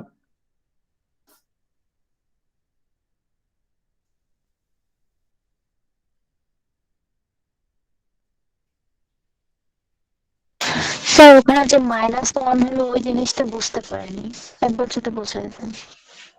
এই -1 এখানে, জি স্যার। আচ্ছা, তো এখানে পজিশনটা কি আছে সেটা আমাদের দেখতে হবে। এই পজিশনটা আছে কোন পজিশনে, আমাদের এখানে ম্যাট্রিক্সে তার পজিশন হচ্ছে A12, তার মানে এর পজিশন হচ্ছে ফার্স্ট রো সেকেন্ড কলামে এর অবস্থান, তাই না? তো এটার জন্য আমাদের কোফ্যাক্টর এক্সপ্যানশনে খেয়াল করি, A12 পজিশনে কোফ্যাক্টর এক্সপ্যানশন যদি করতাম, এখানে যেমন 3 2 এর জন্য করছি, এখানে যদি আমরা 1 2 এর জন্য কনসিডার করি, মনে করো এখানে C12 নির্ণয় করতেছি, তো C12 হলো এখানে 1 আর 2, 1 দ্বারা বোঝাচ্ছে ফার্স্ট রো, আর এটা দ্বারা বোঝাচ্ছে সেকেন্ড কলাম। তো এখানে কি করতাম, -1 to the power 1 + 2 m12, m12 এর মান তো ওইভাবেই করবা যে 1 হলে m12, এখানে 3 2 এর জন্য থার্ড রো সেকেন্ড কলাম বাদ দিছে, কিন্তু আমাদের তো হচ্ছে 1 2 হলে ফার্স্ট রো সেকেন্ড কলাম বাদ যাইতো, যেমন এখানে থার্ডটা গেছে, এখানে থার্ডটা যাইতো না, এখানে এইটা যাইতো। তো এইভাবে করে আমাদের সাবম্যাট্রিক্সটা নেওয়া হয়েছে। আর এখানে -1 to the power 1 + 2, that means -1 to the power 3, -1 to the power 3 হলে কি হবে, -1 থাকবে, যেমন এখানে মাইনাস রয়েছে, কারণ 3 + 2 = 5, আবার 1 + 2 = 3। তো দুইটাই কিন্তু বেজোড় সংখ্যা। আমি আগেও বলেছি যে বেজোড় পাওয়ার থাকলে -1 এর তাহলে মাইনাস থাকবে, -1 এর পাওয়ার জোড় থাকলে তখন প্লাস হয়ে যাবে। তো সেটাই হয়েছে, যেহেতু এখানে বেজোড় আসছে তাহলে এখানে -m12 হয়ে যাবে, m12 এর মান নির্ণয় করতে হবে, তখন সেই কাজটাই করছে এখানে। তার জন্য এখানে এই মাইনাসটা দেওয়া হয়েছে, -m12 নির্ণয় করছে এখানে।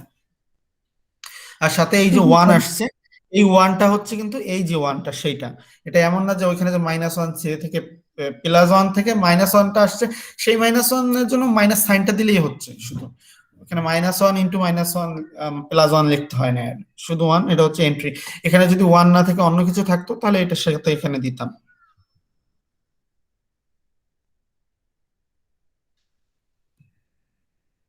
আর কারো সমস্যা?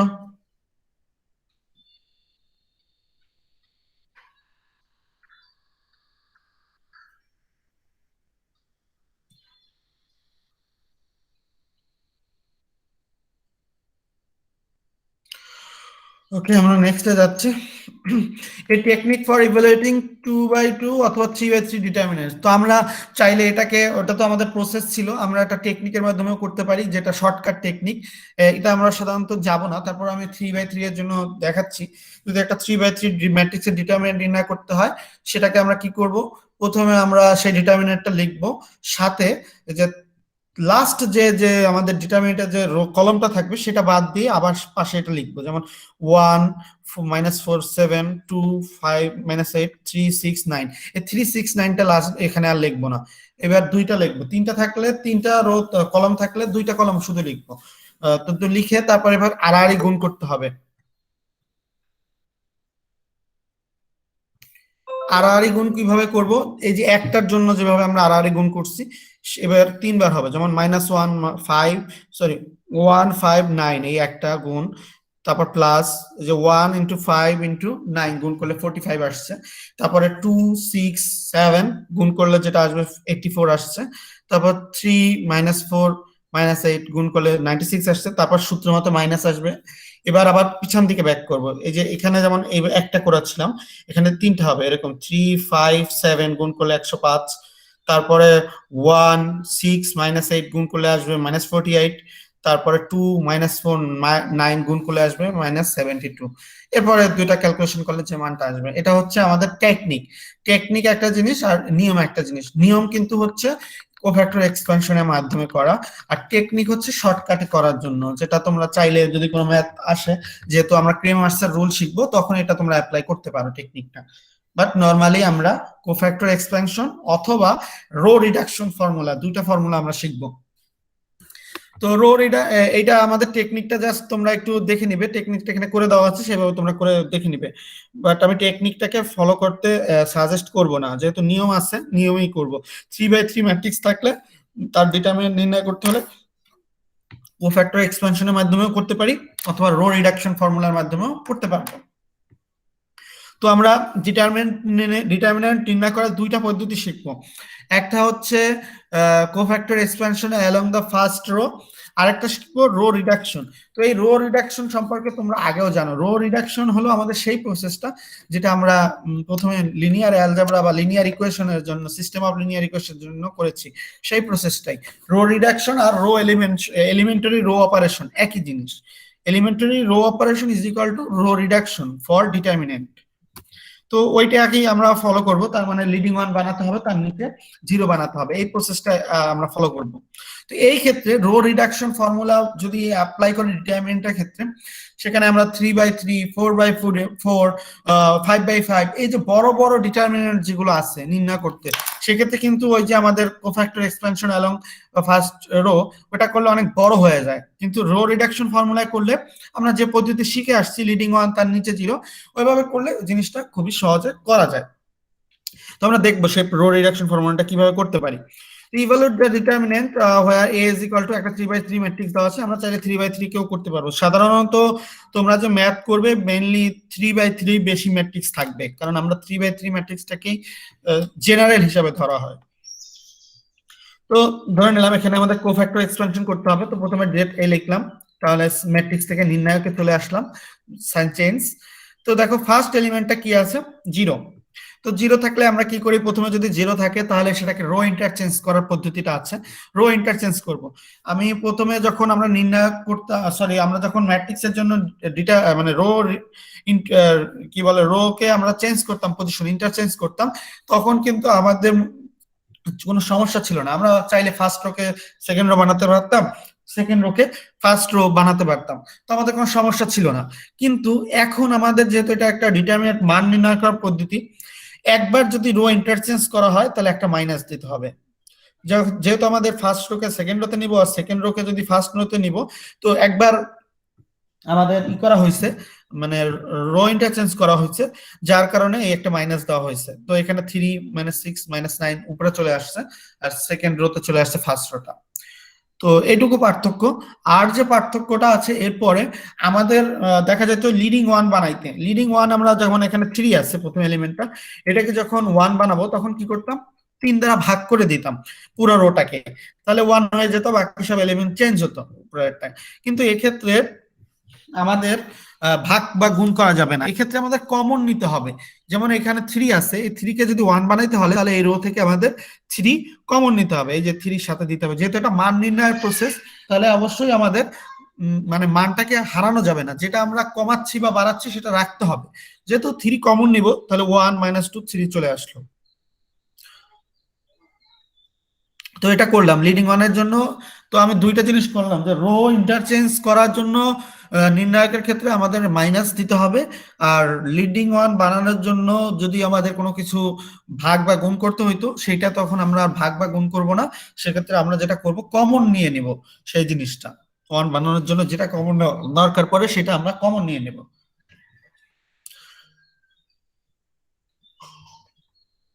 হ্যাঁ, তো আমাদের এখানে -3 কমন নিলাম, তো এখানে 1 চলে আসলো, 1 0। তারপর আমাদের 1 এর নিচে কি করতে হবে, লিডিং 1 এর নিচে 0 বানাতে হবে, একটা 0 আছে, পরে এখানে 2 আছে।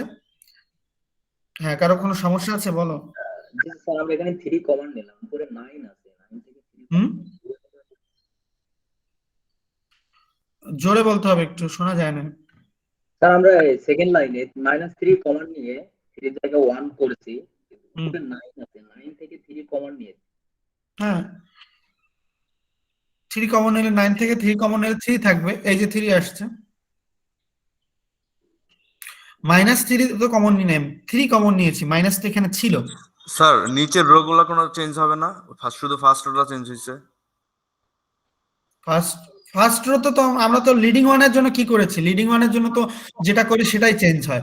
পরবর্তীতে তো এখানে 0 বানাতে হবে, যে যেমন 2 কে 0 বানাতে হবে, সেক্ষেত্রে আমাদের যোগ বিয়োগ করতে হবে ফার্স্ট রো এর সাথে। এই যে এখানে পরবর্তী লাইনে 0 বানানো হয়েছে, এই যে স্যার বুঝতে পারছি স্যার। চেঞ্জ তো হবেই, মানে প্রথমে লিডিং ওয়ানটা নিয়ে নিয়েছি। আমি বলেছি চেঞ্জের ক্ষেত্রে শুধুমাত্র যে 0 যখন বানাবো, 0-এর ক্ষেত্রে কোনো চেঞ্জ নাই, 0 বানানোর জন্য যে যোগ বিয়োগের যে পদ্ধতিটা ছিল সেটাই আমরা ইমপ্লাই করব। বাট কিন্তু এর আগের যে জিনিসটা আছে, রো ইন্টারচেঞ্জের ক্ষেত্রে যে কথাটা বললাম, যে মাইনাস দিতে হবে একটা, আর লিডিং ওয়ান বানানোর জন্য কমন নিতে হবে, এইটা মনে রাখতে হবে, যে লিডিং ওয়ান বানানোর জন্য যেটা বানাতে হবে, যেমন এখানে 3 ছিল, এটাকে 1 বানাইতে হলে 3 কমন নিতে হবে, তো সেই জন্য আমরা 3 কমন নিয়ে 1 বানাইছি। তো এরপরে লিডিং ওয়ানের নিচে 0 বানাইলাম।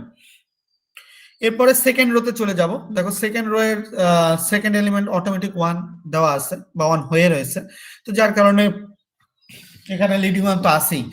তো এরপরে যে 10 আছে, 10টাকে 0 বানাতে হবে, তো এটাকে দেখো 0 বানানো হয়েছে। এই পদ্ধতি সম্পর্কে আর আমি বললাম না, কারণ যেহেতু তোমরা তো এখন জানোই যে 10 কে কিভাবে 0 বানাতে হবে, এটাকে -10 দ্বারা গুণ করে যোগ করতে হবে।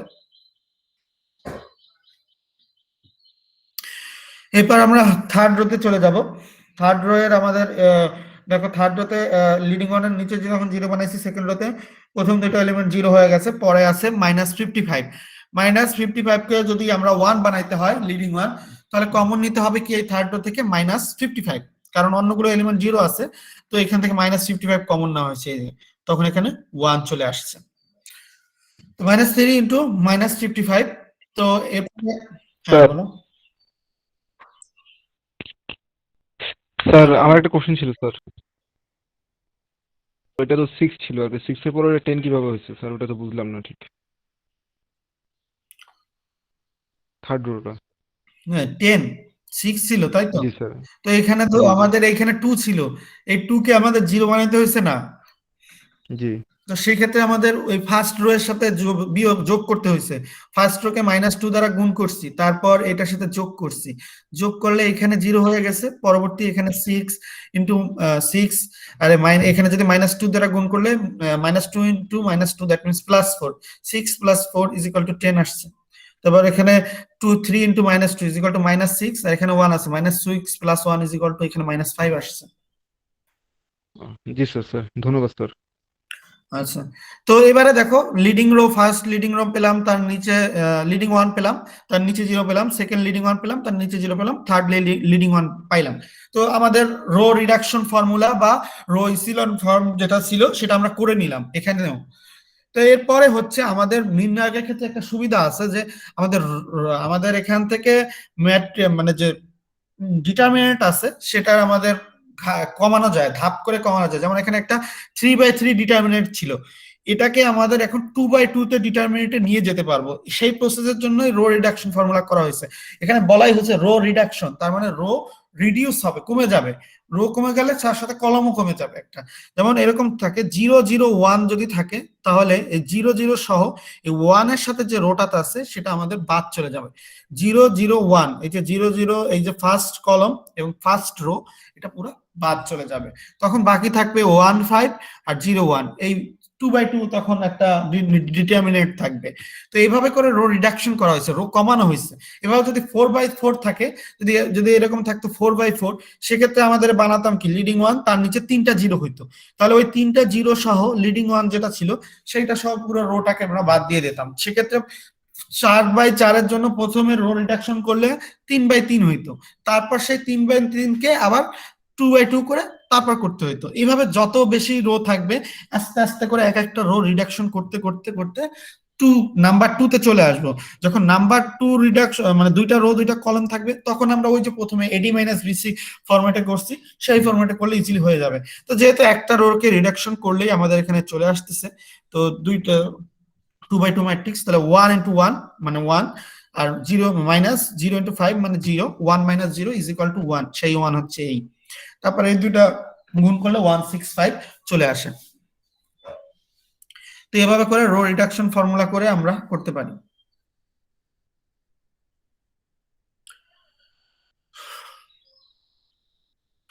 এক্সাম্পল 2 তে দেখো একটা 4/4 ম্যাট্রিক্স আছে, এটা তোমাদের বাড়ির কাজ থাকবে, মানে অ্যাসাইনমেন্টে থাকবে, এখানে এটা তোমাদের করতে হবে, ঠিক আছে? করে দেওয়া আছে সলিউশন, মাইনাস অ্যান্সার দেওয়া আছে, তোমরা ওইভাবে রো রিডাকশন করে নিবে।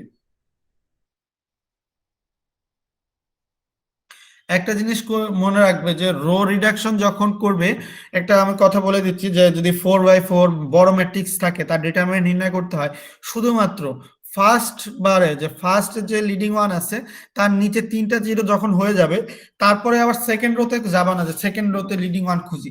তখন একবার আমাদের নিয়ম বলেছি যে লিডিং ওয়ান তার নিচে 3টা 0 বা যে কয়টা থাকে সবগুলো 0 হয়, তাহলে সেই রো সহ কলমটা বাদ দিয়ে দেওয়া যায়। তো ওইরকম একবার লিডিং ওয়ান বের করে তার নিচে 3টা 0 বানানে, তো এই যেমন এটা আছে, এখানে একটা তো এইটা উপরে 0 আছে, তো প্রথমে কি করতে হবে, আমাদের একটা মাইনাস নিতে হবে, তাহলে কি হয়ে যাবে, এই সেকেন্ড রোটা ফার্স্ট রোতে চলে যাবে, ঠিক আছে?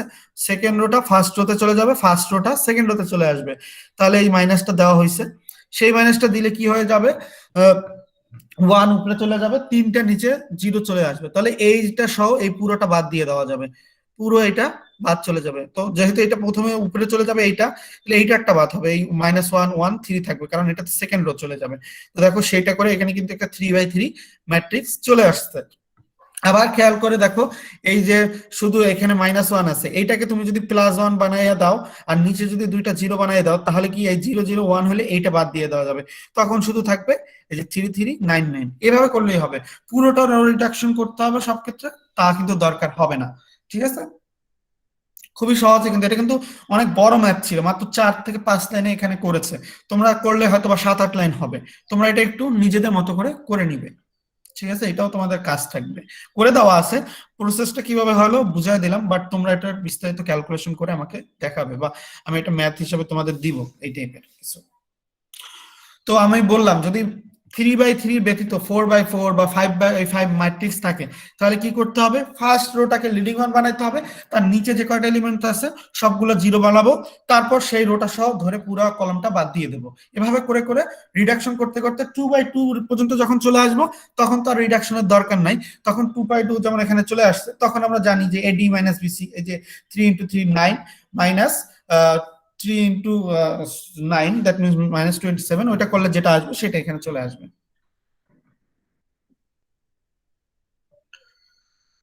ওকে, এ পর্যন্ত কারো সমস্যা আছে কিনা?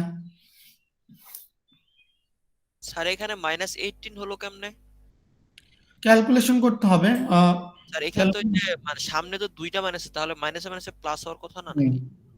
হ্যাঁ, +1 তো হইছে, ওটা ঠিক আছে, এইটা ক্যালকুলেশন করবা না। 9 - 27 করলে কত হয়? 9 - 27 আচ্ছা আচ্ছা -18, ওটা তো প্লাস হয়ে গেছে। ওই মাইনাস আর ওই -1 মিলে +1 হয়েছে, বাকি এখানে ক্যালকুলেশন করে এটা আসছে। জি স্যার। আচ্ছা, তো আমরা ডিটারমিনেন্ট সম্পর্কে কিন্তু এখন ক্লিয়ার হলাম, যে ডিটারমিনেন্ট আমরা দুইটা পদ্ধতিতে করতে পারি, একটা হলো কোফ্যাক্টর এক্সটেনশন আর একটা হচ্ছে রো রিডাকশন।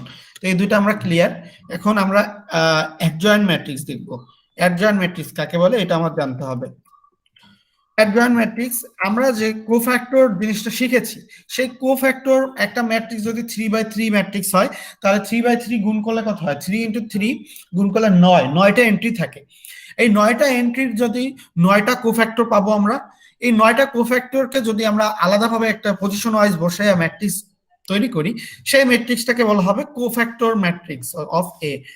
তো এখানে 3/3 হতে পারে, 4/4 হতে পারে, 4/4 এর জন্য হবে 16টা, বা 4/3 এর জন্য হবে 12, মানে 12টা। সাধারণত 3/3 থাকবে। তো 3/3 থাকলে হবে 9টা এলিমেন্ট। 9টা এলিমেন্টের কোফ্যাক্টর এক্সপেনশন করলে যেগুলো পাবো, সেগুলোকে যদি একটা ম্যাট্রিক্সের মধ্যে নিয়ে আসি, নতুন একটা ম্যাট্রিক্স করি, একটা ম্যাট্রিক্স দেওয়া থাকবে, তার সকল কোফ্যাক্টর গুলো নিয়ে আলাদা আরেকটা যদি নতুন ম্যাট্রিক্স করানো হয়, সেটাকে বলা হবে ম্যাট্রিক্স অফ কোফ্যাক্টর ফর্ম এ। তার মানে এ ম্যাট্রিক্সের কোফ্যাক্টর ফর্ম, কোফ্যাক্টর ম্যাট্রিক্স সেটা। তো এই ম্যাট্রিক্সটাকে কোফ্যাক্টর ম্যাট্রিক্স বলা হয়। তো কোফ্যাক্টর ম্যাট্রিক্সকে যদি ট্রান্সপোজ করা হয়, তাহলে যে ম্যাট্রিক্সটা পাবো সেটা হবে adjoint matrix of A, adjoint A যেটাকে বলা হয়। তো ট্রান্সপোজ কিভাবে করতে হয় আমি বলেছি। ট্রান্সপোজ হচ্ছে রোকে কলম, কলমকে রো করতে হবে। তো প্রথম যে সংজ্ঞা পড়ে আসছে সেটা কিন্তু এখনো লাগতেছে, তারপরে মাইনর কোফ্যাক্টর করেছি, সেটাও কিন্তু এখানে লাগতেছে। এই অ্যাডজয়েন্ট করতেছি, অ্যাডজয়েন্ট বের করে ডিটারমিনেন্ট নির্ণয় করা শিখছি। এই সবগুলো জিনিস আমার পরবর্তীতে আমি যখন ইনভার্স ম্যাট্রিক্স করব নেক্সট ক্লাসে, তখন লাগবে। সো আজকের ক্লাসের প্রথম থেকে লাস্ট পর্যন্ত কিন্তু যেটা পড়াচ্ছি সেটা যেমন আজকে লাগবে, নেক্সট ক্লাস যখন করাবো তখনও লাগবে। ঠিক আছে, তো অ্যাডজয়েন্ট ম্যাট্রিক্স বুঝতে কারো সমস্যা আছে কিনা? মেইনলি কথা হলো কোফ্যাক্টর নির্ণয় করে নতুন যে কোফ্যাক্টর ম্যাট্রিক্সটা হবে তার ট্রান্সপোজ করতে হবে, তাহলেই সেটাকে বলবো অ্যাডজয়েন্ট ম্যাট্রিক্স। স্যার এখানে যখন ট্রান্সপোজ করতেছি, তখন তো প্রথমে আমাদের এর আগে যেটা দেখাই দিলেন, সেখানে ভাগ ভাগ করে দুটা তিনটা ছিল। আর হচ্ছে প্রথমেরটাকে আমরা হচ্ছে র থেকে কলামে করিনি, পরের যে ম্যাট্রিক্সটা ছিল ওটাকে র থেকে কলামে করছি। সেই ক্ষেত্রে এই যে এটা কিভাবে করব? এখানে তো শুধু একটা ম্যাট্রিক্সই দেওয়া আছে। একটা ম্যাট্রিক্স বুঝতে আমি একটা বলেছি, দাঁড়াও, এই যে একটা ম্যাট্রিক্স, এই যে একটা ম্যাট্রিক্স, এইটা একটা ম্যাট্রিক্স। হ্যাঁ, এইটা ম্যাট্রিক্সটাকে যদি বলা হয় ট্রান্সপোজ করতে, ট্রান্সপোজ মানে হচ্ছে রো কে কলম, কলমকে রো করতে হবে। যেমন এখানে ফার্স্ট রো কোনটা? 3 2 -1 এইটা হয়ে যাবে এই যে ফার্স্ট কলমে, সেকেন্ড যে রোটা থাকবে সেটা সেকেন্ড কলমে, থার্ড যে রোটা থাকবে সেটা হবে থার্ড কলমে। এইটা হচ্ছে অ্যাডজয়েন্ট, সরি অ্যাডজয়েন্ট না, ট্রান্সপোজ।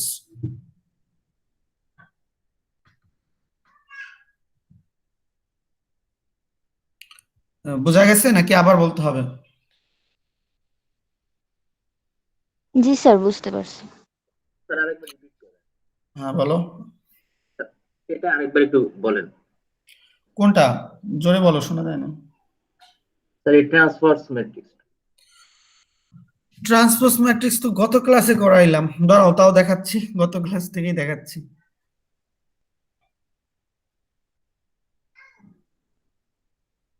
এই যে ট্রান্সপোজ ম্যাট্রিক্স, খেয়াল করে দেখো এখানে ট্রান্সপোজকে এটি দ্বারা প্রকাশ করা হয়। If A is an m cross n matrix, m হচ্ছে রো, এন হচ্ছে কলম, তাহলে then the transpose of A is denoted by A T is defined to be n cross m matrix. তাহলে এম ছিল এখানে কি রো, সেই এমটা তখন যখন ট্রান্সপোজ করব তখন হয়ে গেছে কলম। এই এনটা ছিল কি কলম, সেটা এখানে হয়ে গেছে রো। তো রো এর জায়গায় কলম, কলমের জায়গায় রো হলে এটাই হচ্ছে ট্রান্সপোজ ম্যাট্রিক্স। তুমি যদি খেয়াল করে দেখো এখানে একটা একটা ম্যাট্রিক্স আছে, এইখানে ম্যাট্রিক্সটাকে যদি ট্রান্সপোজ করো তাহলে এখানে ফার্স্ট রো ছিল কি A11 A12 A13 1 A14, এইটা যখন ট্রান্সপোজ করব এইটা তখন ফার্স্ট কলম হয়ে যাবে। এই দেখো A11 A12 A13 A14, second rho ছিল A21 22 A23 এন্ড A24, এটা দেখো সেকেন্ড কলম হয়ে গেছে। তো তার মানে পুরো রোটাকে ধইরা কলমে নিয়ে যাব, পুরো কলমটাকে ধইরা রোতে নিয়ে যাব, এইটুকুই চেঞ্জ। যে কোনো একটা ধরে করবা, যেমন রোকে আমি কলম বানাই দিব তাহলেই হচ্ছে, প্রত্যেকটা রোকে আমি কলমে নিয়ে যাব, আর কোনো দেখতে হবে না অন্য কিছু, অটোমেটিক চেঞ্জটা চলে আসবে। ওকে স্যার, এটা আচ্ছা ওকে, আমি অ্যাডজয়েন্ট কথাটা বলতে চাচ্ছিলাম, অ্যাডজয়েন্ট ম্যাট্রিক্সের সংজ্ঞাটা দিলাম। প্রথমে আমরা কি করব, কোফ্যাক্টর ম্যাট্রিক্স বের করব, তার ট্রান্সপোজ করব, তো তাহলে যে ম্যাট্রিক্সটা পাবো সেটা হবে অ্যাডজয়েন্ট ম্যাট্রিক্স। তো আমরা একটা অ্যাডজয়েন্টের এক্সাম্পল দিয়ে ক্লাসটা শেষ করব। অ্যাডজয়েন্ট ম্যাট্রিক্স, অ্যাডজয়েন্ট ম্যাট্রিক্স, এই ম্যাট্রিক্সটা বলা হয়েছে এই ম্যাট্রিক্সটা অ্যাডজয়েন্ট নির্ণয় করতে হবে। তো অ্যাডজয়েন্ট নির্ণয় করতে হলে এখানে আমার দেখতে হবে এটা কত বাই কত ম্যাট্রিক্স আছে। এটা অবশ্যই একটা 3 বাই 3 ম্যাট্রিক্স আছে, তো তার মানে 9টা এলিমেন্ট আছে, 9টা এলিমেন্টের জন্য 9টা কোফ্যাক্টর মান পাবো। এই দেখো C11 C12 C13 C21 C22 C23 প্রত্যেকটা মান কিন্তু বের করছি, এগুলো কিন্তু বের করতে হবে, এখানে কিন্তু ডাইরেক্ট লিখে দেওয়া আছে, তুমি কিন্তু ডাইরেক্ট করতে পারবে না, এটা কিন্তু ভাঙায় ভাঙায় করতে হবে। তো এখানে ভাঙায় করে দেওয়া নাই, আমি তোমাদের একটা ভাঙায় করে দেখাইছি, আর আমি তোমাদের যে ওই ভিডিওটা দিব ওখানে এইখানে যে 9টা এলিমেন্ট ভাঙায় করা আছে সেটা আমি বুঝাই দিছি ওখানে ভাঙায় কইরা। তো এখান থেকে তোমরা ওই জিনিসটা দেখে নেবে, যেহেতু একটা বুঝলে 9টা কেন 900টা থাকলেও করা যায়, একই জিনিস, নতুন কোনো কিছু নাই এখানে। তো জাস্ট এভাবে মানগুলো বের করবে, বের করে এই পজিশন ওয়াইজ একে একটা ম্যাট্রিক্সে বসাই দিব, সেটা হবে আমাদের কোফ্যাক্টর ম্যাট্রিক্স।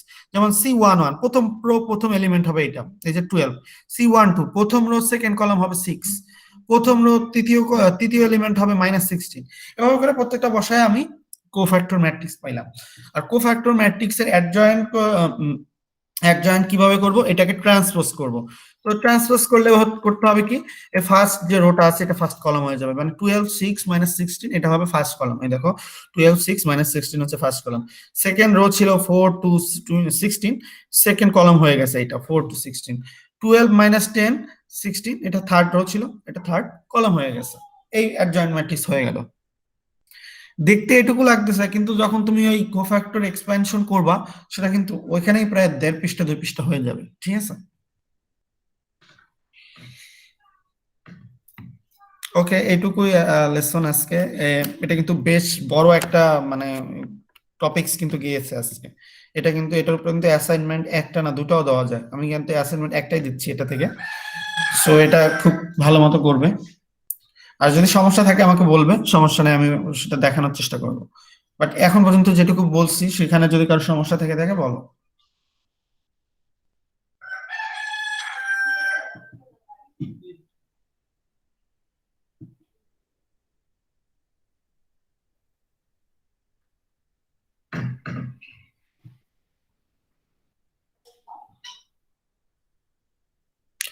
আচ্ছা, এই পর্যন্তই আজকের ক্লাসে। তোমাদের যদি সমস্যা না থাকে তাহলে ঠিক আছে, আইডি গুলো দিয়ে দাও এখানে। সবাই আইডি দিয়ে দিও, কারণ তোমাদের অ্যাটেন্ডেন্সে 10 মার্কস, সো সবার এই মার্কিং এর উপর খেয়াল রাখতে হবে।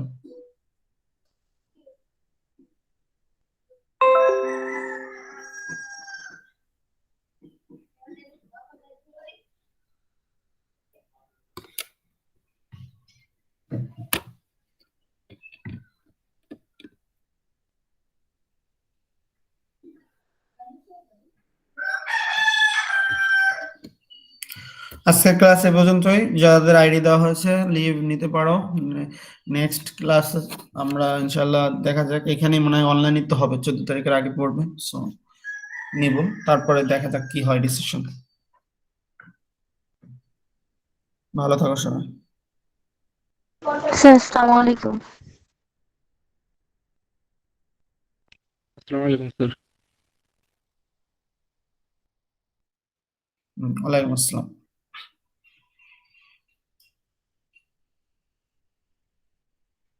আসসালামু আলাইকুম স্যার। ওয়ালাইকুম আসসালাম।